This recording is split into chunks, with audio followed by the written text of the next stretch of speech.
Le burn-out au féminin, le podcast d'Aesio Mutuel.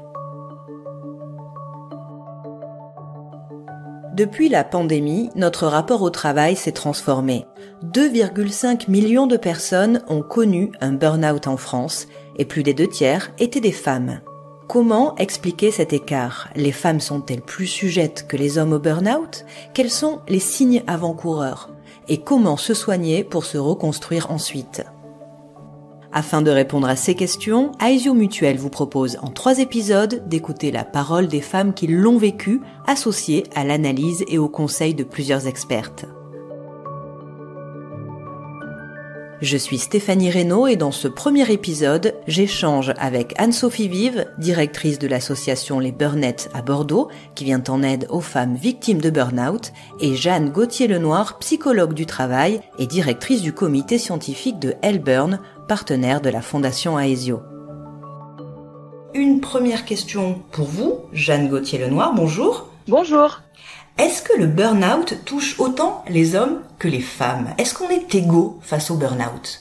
Oui, effectivement, nous avons des chiffres et le taux de prévalence en termes de souffrance psychique est 2 fois plus important chez les femmes que chez les hommes. Bon, vous nous rassurez, on a donc bien fait de choisir ce sujet parce qu'il y a vraiment un burn-out au féminin. C'est un sujet qui est tout à fait d'actualité, effectivement. Donc là, l'approche genrée est importante parce qu'en fait, en tant que femme, majoritairement encore aujourd'hui, à 73%, ce sont les femmes qui portent la charge domestique. Donc elles sont vraiment dans cette logique-là de cumul de charges de travail. Anne-Sophie Vive, vous avez fondé l'association Les Burnettes à la suite d'un burn-out parce que vous étiez passée vous-même par là, c'est ça ? Bonjour, oui, ben voilà, c'est suite à mon propre burn-out le 15 février 2017, parce qu'on a souvent une date de l'avant et de l'après, le jour de l'effondrement, que j'ai pu vivre le burn-out, expérimenter ce que ça pouvait être, et me rendre compte que la prise en charge en France était particulièrement lacunaire.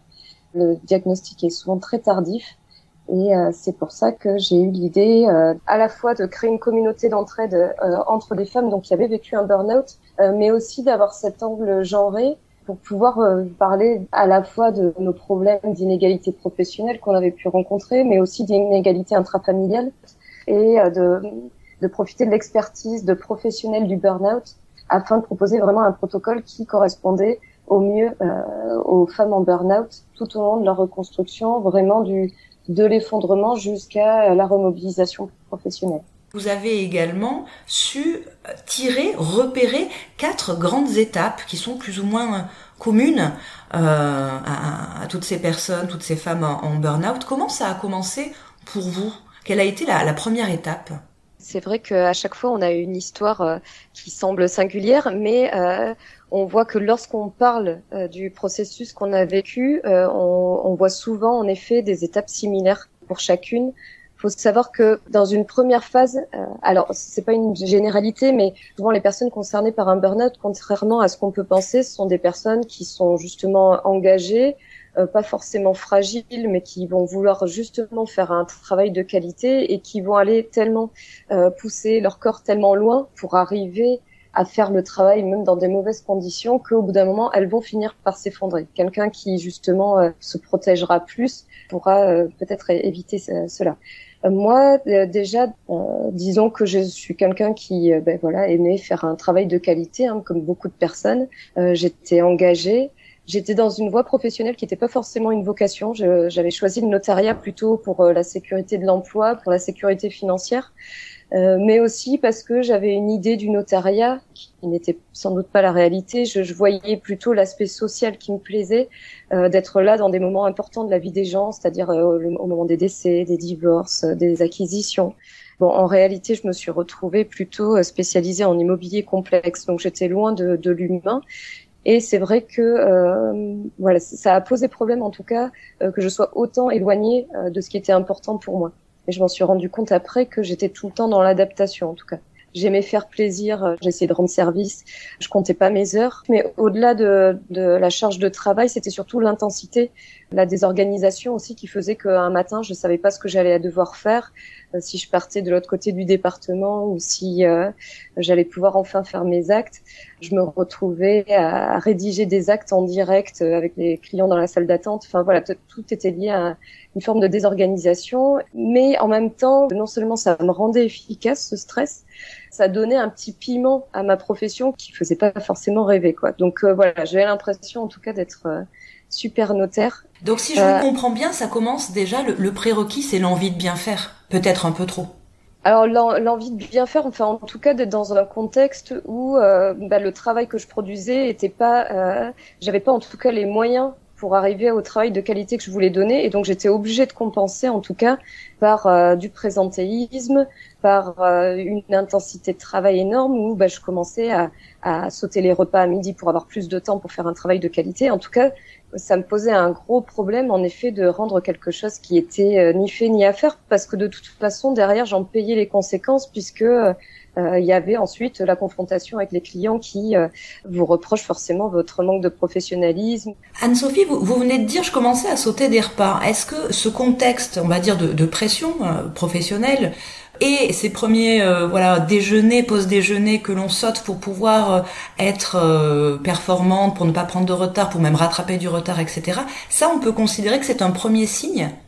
Alors en effet, parce que c'est un premier signe déjà d'une trop grande charge de travail, mais aussi que je mettais mes besoins primaires de côté, c'est-à-dire manger, dormir, puisque ça se limitait pas au repas. C'est-à-dire que quand j'ai commencé à avoir des enfants, il fallait en plus que je parte à 18h pour aller les chercher, et donc j'avais ce temps de travail qui se réduisait énormément. Donc je devais compenser sur les heures de repas, mais aussi après sur mes heures de sommeil, puisque je reprenais le travail après le soir. Et ce qui faisait que j'entamais mon rythme de sommeil, je dormais de plus en plus mal, surtout qu'on était dans une hyper-connexion où j'étais joignable par mail n'importe quand, que ce soit le soir ou le week-end. Donc je déconnectais pas. Et le fait de travailler le soir, en fait, après, vous n'arrivez pas en fait à faire la transition vie pro, vie perso. Et j'étais tout le temps en fait dans la sphère du travail. Et puis dans ce phénomène de double journée, c'est-à-dire que j'enchaînais mon travail de notaire assistante et derrière mon travail de mère. Donc de 18h à 21h, j'étais avec les enfants, j'allais les chercher, faire le repas et tout ça. Ensuite, je retravaillais et ma journée se terminait vers 23h. Je n'avais jamais en tout cas de temps pour moi, donc à la fois des temps de repos, des temps pour penser à soi, des temps pour se faire plaisir. Tout ça, je l'avais éliminé.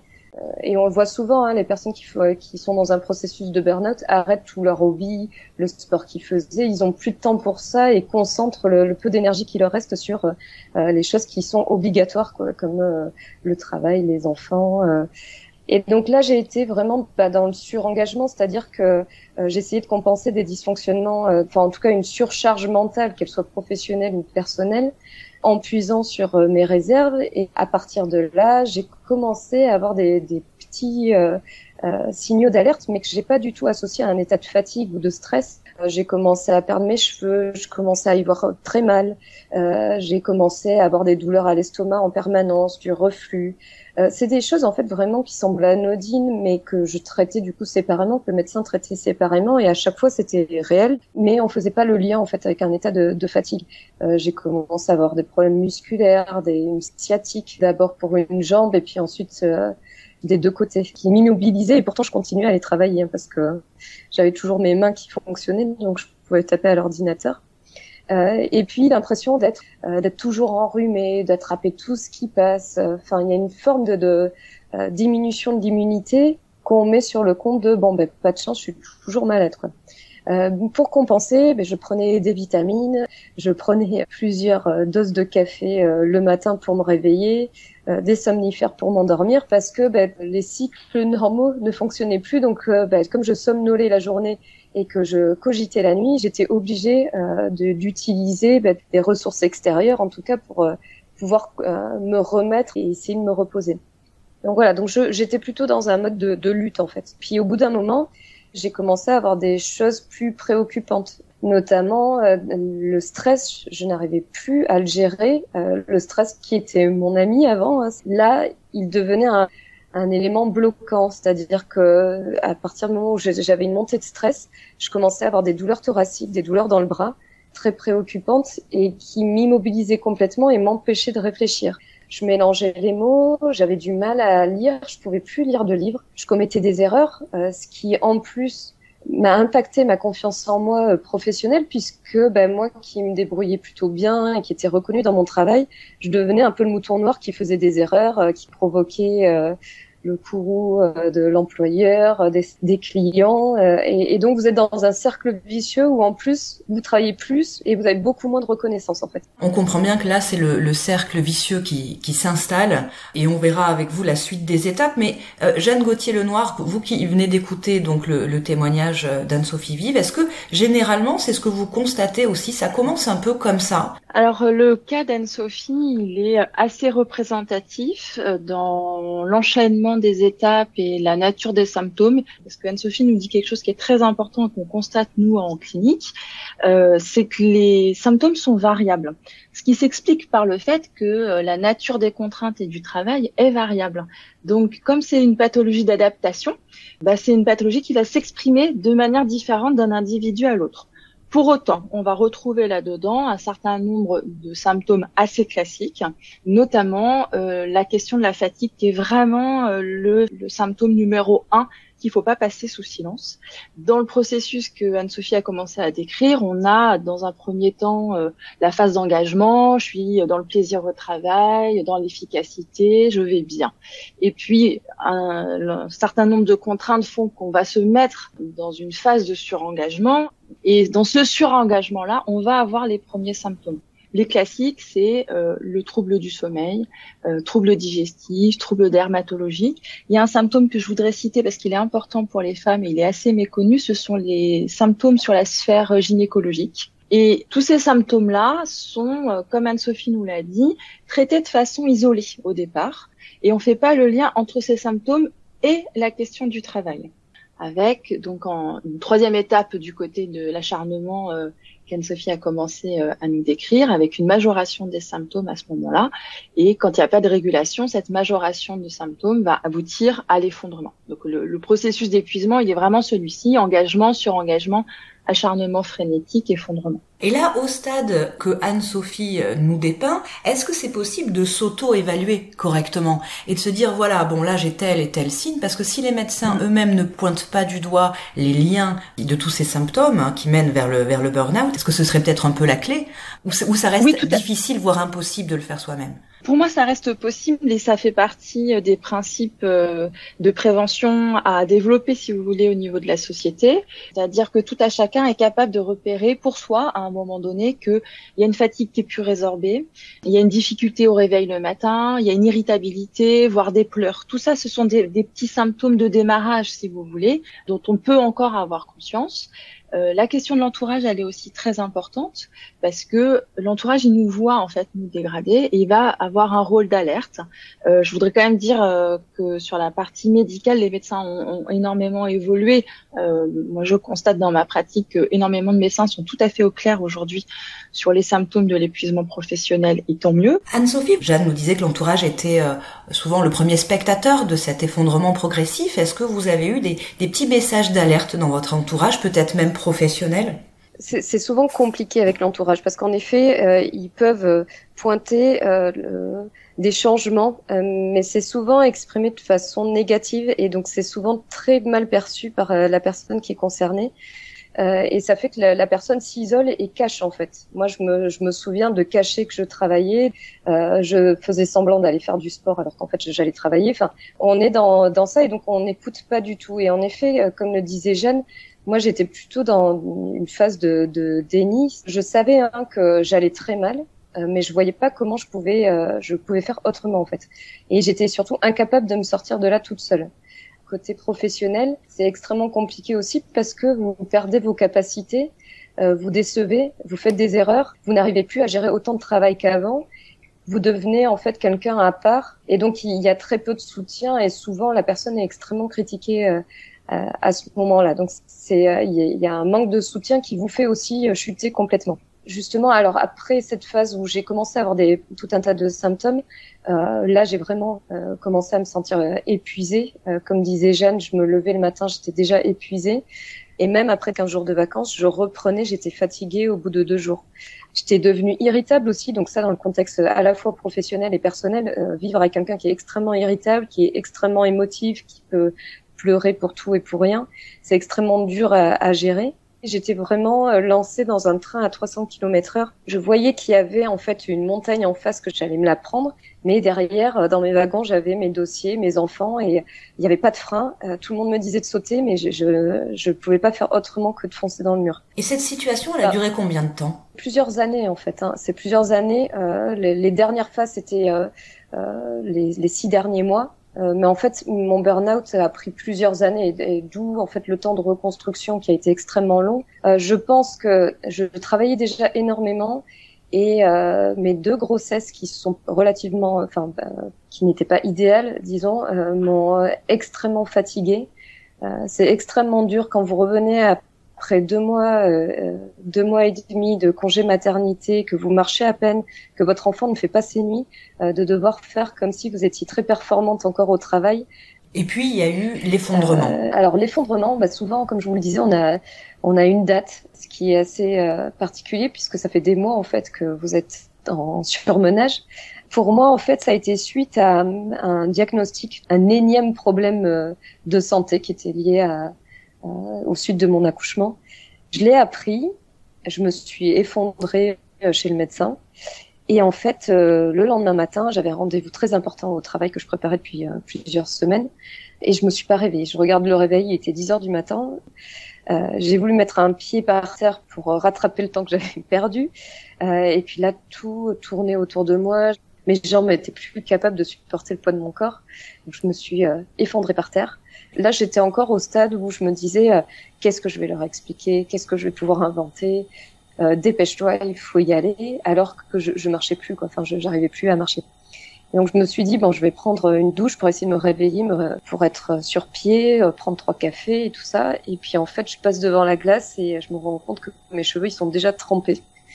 Et je me retrouve dans la chambre de mon fils. Je me dis mais qu'est-ce que je fais dans sa chambre? Et là mon fils me dit maman, c'est la 3e fois que tu te douches, qu'est-ce que tu fais? Et là, en fait, je me suis rendu compte que j'avais une altération de la mémoire immédiate. Et là, j'ai capitulé parce que je pouvais plus travailler, je pouvais plus utiliser mon cerveau. Il a fallu vraiment que ce soit mon outil de travail qui lâche pour admettre que là, c'était terminé, quoi. Je suis allée chez le médecin, elle m'a dit je vous arrête une semaine. J'y suis retournée au bout d'une semaine, alors que j'étais tout le temps dans le même état. Et je voulais quand même retourner parce que je me disais, si je retourne pas rapidement au travail, qu'est-ce qui va se passer pour mes collègues? Ils vont devoir récupérer mon travail. Tout va s'accumuler, ça va être encore pire derrière. Et puis, je suis tombée sur la remplaçante de mon médecin et qui m'a dit, mais ça va pas du tout, je vous arrête beaucoup plus longtemps. À mon avis, vous faites un burn-out. Et là, ça a été la révélation pour moi. Et à partir du moment où j'ai accepté l'arrêt, ce qui a été extrêmement difficile, j'ai dormi. J'ai dormi. Pour moi, aller prendre une douche, c'était l'épreuve de la journée.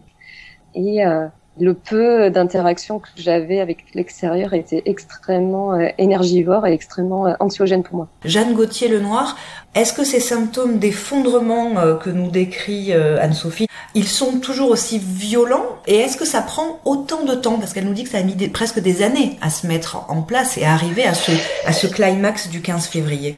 Alors, le fait que ça puisse s'inscrire dans une temporalité longue, c'est assez commun. Ce qui est intéressant aussi dans le cas d'Anne-Sophie, c'est de voir que cette inscription temporelle longue, elle se traduit aussi par un effondrement massif. Cet effondrement massif-là, il n'est pas commun. Chez Anne-Sophie en particulier, on a des atteintes importantes sur la sphère neuropsychologique au moment de son effondrement. Ça, vous ne l'avez pas chez tous les patients, en tout cas pas de manière aussi majeure. Pour rassurer nos auditeurs, il faut dire que les atteintes sur les fonctions cognitives, elles peuvent être impressionnantes pour le patient. En revanche, elles se récupèrent avec une bonne prise en charge, mais majoritairement, on a une récupération qui s'opère progressivement là-dessus. Encore une fois, on peut rassurer nos auditeurs sur le fait que, avec une bonne prise en charge, on sort du burn-out. Et le burn-out n'est finalement que un mauvais chapitre de votre vie. on évite absolument les rechutes. Donc si on doit passer par la case burn-out dans sa vie, on doit absolument avoir une prise en charge qualitative pour éviter le plus possible les rechutes. Ça, c'est un principe de prévention de façon générale en psychologie. C'est la fin de cet épisode. Merci de nous avoir écoutés. Dans la prochaine partie, nous évoquerons les profils à risque et les moyens de prévention, toujours avec Anne-Sophie Vive et Jeanne Gauthier-Lenoir. D'ici là, prenez soin de vous, soyez à l'écoute des autres et n'oubliez pas, c'est le travail qui doit s'adapter aux individus et non l'inverse.